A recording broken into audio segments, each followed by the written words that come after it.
రాష్ట్రంలో కూటమి ప్రభుత్వం ఏర్పాటైన తర్వాత విద్యా వ్యవస్థనంతా కూడా కార్పొరేట్ దిశగా యొక్క కూటమి పెద్దలు ఎవరైతే ఉన్నారో రాష్ట్ర ప్రభుత్వం ఏదైతే చంద్రబాబు సర్కార్ నడుస్తుందో కేవలం కార్పొరేట్ వ్యవస్థకి పెద్దపీట వేస్తూ గ్రామీణ ప్రాంతాల్లో ఏదైతే గతంలో జగన్మోహన్ రెడ్డి గారు ఏదైతే పేద పిల్లలంతా కూడా తమ ఉన్నటువంటి ఊర్లలోనే తమ ఎక్కడైతే ఏ మండలంలో ఉండారో ఆ మండలంలోనే సుదూర ప్రాంతాలకు పంపించలేనటువంటి పరిస్థితిలో ఉన్నటువంటి పేద కుటుంబాలు కూడా ఉన్నత విద్య చదవాలనే ఒక ఉద్దేశంతో 10+ అని చెప్పేసి హై స్కూల్ నుంచి కూడా అక్కడే ఇంటర్ విద్యను కూడా అభ్యసించేదానికి గాను 2022-23 యొక్క సంవత్సరంలో అకాడమిక్ ఇయర్లో మొదటి దశగా 294 కళాశాలను, రెండవ దశగా 200 కళాశాలను, మొత్తంగా 504 కళాశాలను రాష్ట్ర వ్యాప్తంగా తీసుకొని వస్తే ఇవాళ కూటమి ప్రభుత్వం పెద్దలు ఆ యొక్క +2ని యొక్క 10th అయిపోయిన తర్వాత ఉన్నటువంటి ఏవైతే ఈ 504 కళాశాలను తీసుకొచ్చారో ఆ కళాశాలంతా నిర్వీర్యం చేస్తూ 10th అయిపోయినటువంటి విద్యార్థులంతా కూడా ఈ యొక్క కార్పొరేట్ వ్యవస్థలకి కార్పొరేట్ కళాశాల వైపు చూసే విధంగా చెప్పకనే వాళ్ళని వద్దనుకోకుండా అక్కడ ఉన్నటువంటి ఫ్యాకల్టీ ఏదైతే ఉన్నారో ఆ ఫ్యాకల్టీని అంతా కూడా ట్రాన్స్ఫర్లకు పీజీటీలు ఎవరైతే ఉన్నారో వాళ్ళందరినీ కూడా ట్రాన్స్ఫర్లు చేస్తూ పిల్లలకు ఒక అగమ్య గోచరంగా ఈ యొక్క విద్యా వ్యవస్థ ఈ అకాడమిక్ ఇయర్ జరుగుతుందా లేదా అని చెప్పేసి అనే పరిస్థితుల్లో ఒక పిల్లల తల్లిదండ్రులంతా కూడా ఆలోచన దిశగా ఉన్నారు. ఇవాళ మీరు పీజీటీలను ఎక్కడైతే ట్రాన్స్ఫర్ చేశారో అదేవిధంగా ఆ ప్లేస్లోకి మళ్ళీ భర్తీ చేయకపోవడం వెనుక ఉన్నటువంటి అంతరం ఏమని చెప్పేసి ఇవాళ విద్యాశాఖ మంత్రి నారా లోకేష్ గారిని ఈ యొక్క విద్యార్థి విభాగం జిల్లా అధ్యక్షుడు హర్షిత్ రెడ్డి యొక్క ఆదేశాల మేరకు ఇవాళ విద్యార్థి విభాగం అడుగుతున్నాం మిమ్మల్ని. ఇప్పటికైనా కూడా మీరు చెప్తున్నటువంటి పేద విద్యార్థులకి ఏదైతే మీ యొక్క యువగలంలో పాదయాత్రలో ఏవైతే మీకు విద్యార్థులకు ఏవైతే మీరు చెప్పారో అవన్నీ చేయకపోగా ఉన్నటువంటి వాటిని సదుపాయాలు ఉన్నటువంటి వాటిని ఇవాళ గ్రామీణ ప్రాంతాల్లో సుదూర ప్రాంతాలకు వెళ్లాల్సిన అవసరం లేదు, అక్కడే ఉండి చదువుకుంటామని చెప్పేసి ఉన్నటువంటి పిల్లలందరినీ కూడా సుదూర ప్రాంతాలకు పంపించే విధంగాను అదేవిధంగా వాళ్ళ దగ్గర చదువుకునేటువంటి స్తోమత లేకపోగా అప్పుల పాలైపోయి అప్పులకు పుట్టక గ్రామీణ ప్రాంతాల్లో రైతులు ఇబ్బందులు పడుతూ ఆ యొక్క పిల్లల చదువును మధ్యలో ఆపేస్తూ కూలి పనులకు ఉపాధి హామీ పనులకు పంపించేటువంటి పరిస్థితి వాళ్ళ కూటమి ప్రభుత్వం వల్ల మనం ఆంధ్రప్రదేశ్లో చూస్తున్నాం. ఇప్పటికైనా కూడా నారా లోకేష్ గారిని మేము సూటిగా ప్రశ్నిస్తున్నాం. మీరు విద్యా వ్యవస్థలో సమూలమైన మార్పులు తీసుకొస్తున్నామంటున్నారు. ఎక్కడ సమూలమైన మార్పులు ఇంతవరకు తీసుకొచ్చారు? 1 సంవత్సరం పూర్తి స్థాయిలో గడిచిపోయింది. 1 సంవత్సరం కాలంగా గడిచిపోయిన సందర్భంలో 10వ తరగతి ఫలితాలు మనం చూసాము. 10వ తరగతి ఫలితాలు ఏం జరిగినాయి? మీరు ప్రభుత్వం ఏదో గొప్ప పనులు చేస్తుంది, గొప్ప మంచి పేరు రావాలని చెప్పేసి మంచి పేరు తీసుకొచ్చేలా మీ యొక్క దురుద్దేశంతో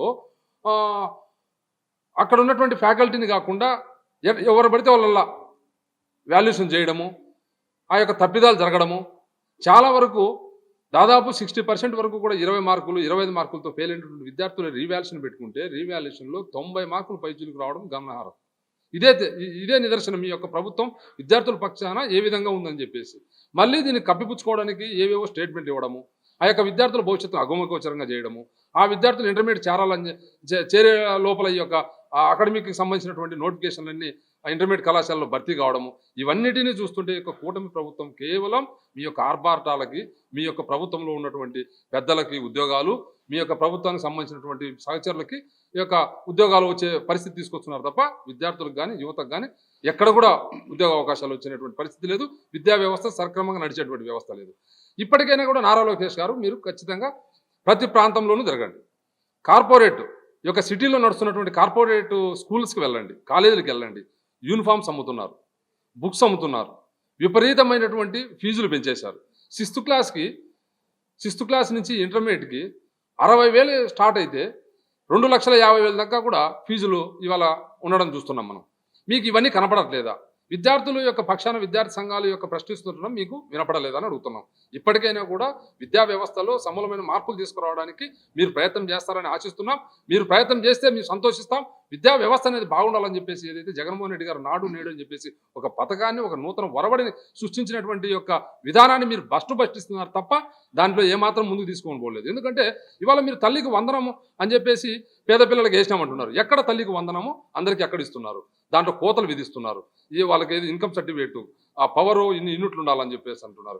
ఇవన్నీ కూడా కోతలు విధిస్తూ 80 లక్షల పైచీలకు పిల్లలు ఉంటే 60 లక్షల వరకు మీరు అమౌంట్ వేస్తామని చెప్పేసి వాళ్ళ వార్షిక బడ్జెట్లో మీరు కేటాయించడం జరిగింది. ఇప్పటికైనా కూడా మీరు తల్లికి వందనం అనుకుంటున్నారు. గ్రామీణ ప్రాంతాల్లో అమ్మఒడి అని చెప్పేసి ఒక నూతన పథకాన్ని సృష్టించలేదు జగన్మోహన్ రెడ్డి గారు. ఇప్పటికి కూడా తల్లికి వందనం అనట్లేదు, ఎక్కడ కూడా అమ్మఒడి పడిందని అంటున్నారు. అదేవిధంగా రాజశేఖర రెడ్డి గారు ఏవైతే రాజశేఖర రెడ్డి గారు కావచ్చు, రాజశేఖర రెడ్డి కుమారుడు కావచ్చు, ఇవాళ తెలుగు రాష్ట్రాల్లో 2 తెలుగు రాష్ట్రాల్లో కూడా 108 అంటే రాజశేఖర రెడ్డి గారు, ఫీజు రియంబర్స్మెంట్ అంటే రాజశేఖర రెడ్డి గారు, అమ్మఒడి అంటే జగన్మోహన్ రెడ్డి గారు. ఇలాంటి నూతన పథకాలు కనీసం ఒక పథకాన్ని తీసుకొచ్చి ఈ యొక్క కూటమి ప్రభుత్వ పెద్దల పేర్లు చెప్పే విధంగా రాష్ట్రంలో సుదీర్ఘంగా ఈ కూటమి ప్రభుత్వం వచ్చిన తర్వాత పలానా ప్రోగ్రామ్ చేశారు, పలానా మంచి పని చేశారు, విద్యార్థులకి యువతకు మంచి పని చేశారు అని చెప్పే విధంగా పరిపాలన తీసుకొస్తారని చెప్పేసి ఆశిస్తున్నాం. ఇప్పటికైనా కూడా మించిపోయేది లేదు. మీరు చెప్పినటువంటి హామీలన్నీ నెరవేర్చాలా. నెరవేర్చని దృష్ట్యా ఈ యొక్క అకాడమిక్ ఇయర్ నుంచి కూడా విద్యార్థులంతా కూడా ఏకపక్షమై విద్యార్థి సంఘాలందరినీ కలుపుకొని వైఎస్ఆర్సీపీ విద్యార్థి విభాగం రాష్ట్ర వ్యాప్తంగా ఆందోళన కార్యక్రమాలు శ్రీకారం చుట్టడానికి కూడా మేము సమాయత్తం అవుతున్నాం. మా యొక్క గలం ఇప్పుతాం. మా యొక్క వాణిని యొక్క ప్రజలకు వినిపించే విధంగా మేమంతా కూడా కలిసికట్టుగా ఈ యొక్క ప్రభుత్వ వ్యతిరేక విధానాలన్నీ కూడా ఎండగడతామని చెప్పేసి తెలియజేస్తున్నాం. గతంలో జగన్మోహన్ రెడ్డి గారి ప్రభుత్వం ఏర్పాటైన తర్వాత నాడు నేడు అని చెప్పేసి ఒక నూతన పథకాన్ని, నూతన ఒరవడిని సృష్టించడం జరిగింది ఆంధ్రప్రదేశ్లో. ఆంధ్రప్రదేశ్ వైపు యొక్క దేశం మొత్తం అంతా కూడా ప్రపంచం యావత్తు ఆంధ్రప్రదేశ్ వైపు చూసే విధంగా ఈ యొక్క జగన్మోహన్ రెడ్డి గారి పరిపాలన విద్యా వ్యవస్థలో నూతనంగా ప్రవేశపెట్టడం జరిగింది. కొంతమంది మారుమూల ప్రాంతాల్లో ఉన్నటువంటి పేద విద్యార్థులు ఇంగ్లీష్ విద్యకు దూరం అవుతున్నారని చెప్పేసి ఒక ఇంగ్లీష్ విద్యను కూడా ఈ యొక్క పల్లె గ్రామీణ ప్రాంతాల్లో అదే స్కూల్లోనే ఇంగ్లీష్ విద్యను తీసుకొని రావడం జరిగింది. ఆ ఇంగ్లీష్ విద్యలో తీసుకొని వచ్చిన తర్వాత పిల్లల్లో మార్పులు వచ్చి ఐక్యరాజ్య సమితి కూడా ఈ యొక్క ఆంధ్రప్రదేశ్ నుంచి కూడా దాదాపు 10 మంది పైచిలకు విద్యార్థులు ఐక్యరాజ్య సమితిలో ఆంధ్రప్రదేశ్ వాణిని వినిపించడం జరిగింది. అప్పుడు మన ఆంధ్రప్రదేశ్ ఈ యొక్క ప్రపంచ దేశ పటాల్లో ఆంధ్రప్రదేశ్ వైపు కూడా ఒకవైపు అందరూ కూడా చూడడం జరిగింది. ఆ యొక్క నాడు నేడు ప్రోగ్రాంలో భాగంగా 1000 రూపాయలు స్కూల్స్ మెయింటెనెన్స్ గాను కేటాయించడం జరిగింది. ఆ యొక్క 1000 రూపాయలు కూడా ప్రస్తుతం ఉన్నటువంటి నారా లోకేష్ గారి యొక్క విద్యాశాఖ మంత్రి ఏదైతే ఉన్నారో ఇప్పుడు వారు ఏమన్నారంటే అప్పట్లో కామెంట్ చేశారు, ఈ యొక్క 1000 రూపాయలంతా కూడా ఆ యొక్క మెయింటెనెన్స్ ఛార్జ్ అని చెప్పేసి ఆ పేరు చెప్పుకొని ఒక వైఎస్ఆర్సీపీకి సంబంధించినటువంటి పెద్దలు ఈ యొక్క జేబులోకి పోతానని చెప్పేసి కామెంట్ మీరే చేయడం జరిగింది. కానీ ఇవాళ మీరేం చేస్తున్నారు, నీకు 15 అని చెప్పేసి చెప్పిన విధంగా ఇవాళ 15,000 రూపాయలు విద్యార్థులకు ఇవ్వకపోగా 13,000 రూపాయలు విద్యార్థులకు ఇస్తూ మిగతా 2,000 రూపాయలు ఈ యొక్క ప్రోగ్రామ్స్ మేము కండక్ట్ చేస్తున్నాం అంటున్నారు. ఈ 2,000 రూపాయలు ఎవరి జోబులోకి వెళ్తుందని చెప్పేసి మీరు ఖచ్చితంగా మీరు తెలియపరచాలా. గతంలో మీరు కామెంట్ చేసిన దాన్ని మీరు ఎక్కడైనా తీసుకోవాలా, లేదా ఇప్పుడు 2,000 రూపాయలు మీ జోబులోకి వస్తుందని చెప్పేసి అయినా మీరు ఒప్పుకోవాలా. ఈ రెండిట్లో ఏదో దానికి మీరు ఖచ్చితంగా స్పందించాలని చెప్పేసి విద్యార్థి విభాగం తరఫున మేము డిమాండ్ చేస్తున్నాం. ఇప్పటికైనా కూడా కూటమి ప్రభుత్వం కార్పొరేట్ వ్యవస్థలన్నీ కూడా మన చేతుల్లో ఉన్నాయి. చైతన్య అయితేనేమి, నారాయణ అయితేనేమి, భాష్యం అయితేనేమి, ఇవన్నీ కూడా మన పార్టీకి సంబంధించినటువంటి ఎమ్మెల్యేల చేతుల్లోనే ఉన్నాయి. ఇవన్నీ బాగుంటే మనం రాబోయేటువంటి రోజుల్లో కూడా పుష్కలంగా బాగుండొచ్చు అని చెప్పేసి ఒక దురుద్దేశంతో గ్రామీణ ప్రాంతాల్లో ఉన్నటువంటి ఇంగ్లీష్ మీడియం విద్యను యొక్క పేద విద్యార్థులకు +2 ఏదైతే ఇంటర్మీడియట్ 10th అయిపోయిన తర్వాత ఇంటర్మీడియట్ అక్కడే చదువుకునేదానికి అవకాశంగా 504 కళా స్కూళ్ళని ఏవైతే ఏర్పాటు చేశారో ఇవన్నీ నిర్వీర్యం చేస్తే ఈ యొక్క పిల్లలంతా కూడా కార్పొరేట్ వైపు చూస్తారు. కార్పొరేట్లో కూడా విపరీతమైన ఫీజులు పెంచినా కూడా అడిగేటువంటి పరిస్థితే లేదు. ఎందుకంటే కార్పొరేట్ వ్యవస్థ మీ చేతిలో ఉన్నప్పుడు వాళ్ళు ఫీజులు పెంచుతుంటే కూడా ప్రభుత్వం అడిగేటువంటి దిశగా లేదు. ఎంతసేపు ఈ యొక్క వైఎస్ఆర్ కాంగ్రెస్ పార్టీకి సంబంధించిన ప్రతిపక్ష నేతలు, ఈ యొక్క విద్యార్థి సంఘాలు ఎంతసేపు స్కూల్స్ కాడికి పోయి ఎంత అరిచినా కూడా, ఎంత గొగ్గోలు పెట్టినా కూడా ఈ యొక్క అధికారులకు చిత్తశుద్ధి లేదు, ఈ యొక్క కూటమి ప్రభుత్వ నేతలకు చిత్తశుద్ధి లేదు. మీకు నిజంగా చిత్తశుద్ధి ఉండి పేద ప్రజలంతా చదువుకోవాలని చెప్పేసి ఒక మంచి ఉద్దేశం మీకు ఉంటే స్కూల్స్ని విజిట్ చేయండి, స్పెషల్ తనిఖీలు నిర్వహించండి. స్కూల్ బ్యాగ్స్ ఎందుకు అమ్ముతున్నారు, బుక్స్ ఎందుకు అమ్ముతున్నారు, యూనిఫామ్స్ ఎందుకు అమ్ముతున్నారు, వాళ్ళకి నిర్దేశించినటువంటి ఫీజులు డిఈఓ గారు సంతకం చేసినటువంటి డిఈఓ గారు ప్రపోజ్ చేసినటువంటి ఫీజులే ఆ నియంత్రణలో ఉన్నాయా లేదా, అసలు ఈ యొక్క ఫీజుల పట్టిక ఏదైతే ఉందో అది స్కూల్లో ఉందా లేదా, ఇవన్నీ కూడా స్కూల్స్కి సంబంధించినటువంటి ఏదైతే వాళ్ళకి ఇన్ఫ్రాస్ట్రక్చరు, యొక్క ఫ్యాకల్టీ, వాళ్ళ క్వాలిఫికేషన్స్, ఒక ఎన్విరాన్మెంట్ వాతావరణం, ఒక గ్రౌండ్స్ ఇవన్నీ ఉన్నాయా లేదా చూడండి అని చెప్పేసి ఇవాళ కూటమి ప్రభుత్వాన్ని అడుగుతున్నాం. ఇప్పటికైనా కూడా మీరు ఇచ్చినటువంటి హామీల్లో భాగంగా ఏదైతే విద్యా వ్యవస్థకు, యువతకు పెద్దపీట వేస్తామని మీరు చెప్పారో ఆ యొక్క పెద్దపీటను వేయాలని చెప్పేసి కోరుకుంటున్నాం. దశలో ఇప్పటికే ఒక సంవత్సరం కాలం గడిచిపోయింది. ఇంతవరకు విద్యా వ్యవస్థకు కానీ యువతకు కానీ మీరు చేసినది ఏమీ లేదు. ఇక రాబోయేటువంటి రోజుల్లో కూడా మీరు ఏమి చేయరని చెప్పేసి కూడా మేము ఆలోచిస్తున్నాం. కాబట్టి రాబోయేటువంటి రోజుల్లో విద్యార్థులు, యువతను కలుపుకొని పెద్ద ఎత్తున రాష్ట్ర వ్యాప్తంగా ఉద్యమాలకు శ్రీకారం చుడతాం. ఈ యొక్క మీరు ఇచ్చిన హామీలన్నీ కూడా నెరవేర్చే విధంగా మీ యొక్క ప్రభుత్వంపై ఒత్తిడి తీసుకొస్తామని చెప్పేసి ఇవాళ వైఎస్ఆర్ కాంగ్రెస్ పార్టీ విద్యార్థి విభాగం జిల్లా అధ్యక్షుడు హర్షిత్ రెడ్డి ఆదేశాల మేరకు ఇవాళ పత్రికాముఖంగా మేము తెలియజేస్తున్నాం. రాష్ట్రంలో విద్యా వ్యవస్థ అస్తవ్యవస్థ అవడానికి ఒక ఉదాహరణ ఏపీ ఈసెట్ ఎగ్జామ్స్ కండక్ట్ చేసి ఇప్పుడు దాదాపుగా 45 రోజులు కావస్తుంది. ఇప్పటి వరకు కౌన్సిలింగ్ కూడా నిర్వహించలేని ఈ కూటమి ప్రభుత్వం ఈ రోజు నుండి బీటెక్ కాలేజీలు కూడా స్టార్ట్ అవ్వడం జరిగింది. కనీసం ఇప్పటి వరకు ఏపీ సెట్ కౌన్సిలింగ్ కూడా ఈ కూటమి ప్రభుత్వం నిర్మించకపోవడం చాలా దారుణమైన పరిస్థితి. విద్యార్థుల్లో భయాందోళనలు నెలకొన్నాయి. ఎప్పుడు ఈ సెట్ మనకు కౌన్సిలింగ్ నిర్వహిస్తారు, కౌన్సిలింగ్ ఎప్పుడు అటెండ్ అవ్వాలా, కాలేజీలు ఎప్పుడు స్టార్ట్ అవుతాయి అనేది. ఈ రోజు నుండి బీటెక్ విద్యార్థులకు స్టార్ట్ అయింది. ఇప్పటికైనా దగ్గర 34,000 మంది ఎగ్జామ్స్ రాస్తే దాంట్లో 31,000 పైచిలకు ఉత్తర్వులు సాధించినారు. వాళ్ళందరూ స్టూడెంట్స్ కూడా ఈరోజు ఎప్పుడు కౌన్సిలింగ్ జరుగుతుందని ఎదురు చూస్తున్నారు.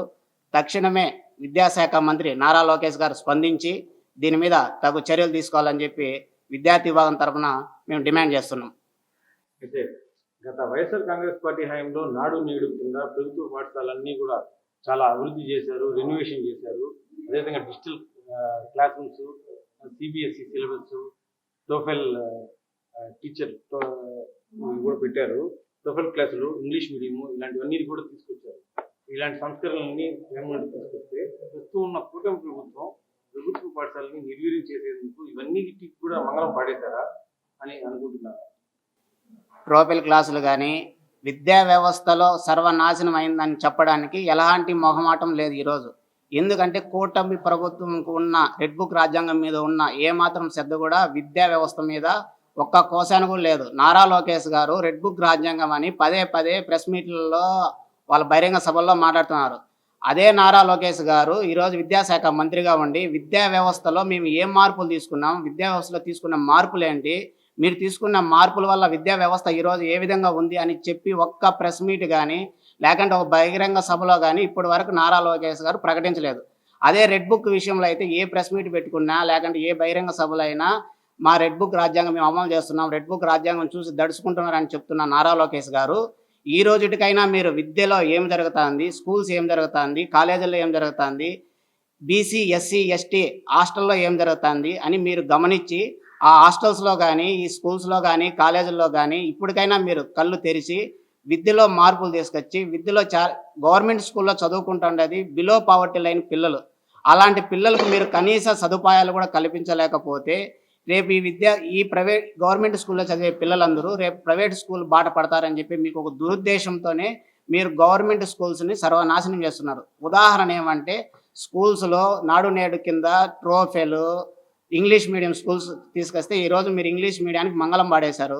అది పక్కన పెడితే క్లాస్ రూమ్స్లో డిజిటల్ బోర్డ్స్ జగన్మోహన్ రెడ్డి గారు ఎంతో కష్టపడి పేద విద్యార్థులు బాగా చదువుకోవాలా, ఉన్నత స్థాయికి ఎదగాలని చెప్పి ఒక సంకల్పంతో ఏ అయితే చేశారో అవన్నీ ఈరోజు మీరు నిర్వీర్యం చేస్తున్నారు, రోజుటికి నిర్వీర్యం చేస్తున్నారు. అవి మీరు రెడ్ బుక్ రాజ్యాంగాన్ని పక్కన పెట్టి ఇప్పటికైనా మీరు స్పందించి విద్యా వ్యవస్థలో ఏం జరుగుతుంది, విద్యా వ్యవస్థలో సమూలమైన మార్పులు తీసుకురండి, విద్యార్థులకి న్యాయం చేయండి అని చెప్పి మేము విద్యార్థి విభాగం తరఫున మేము డిమాండ్ చేస్తున్నాం.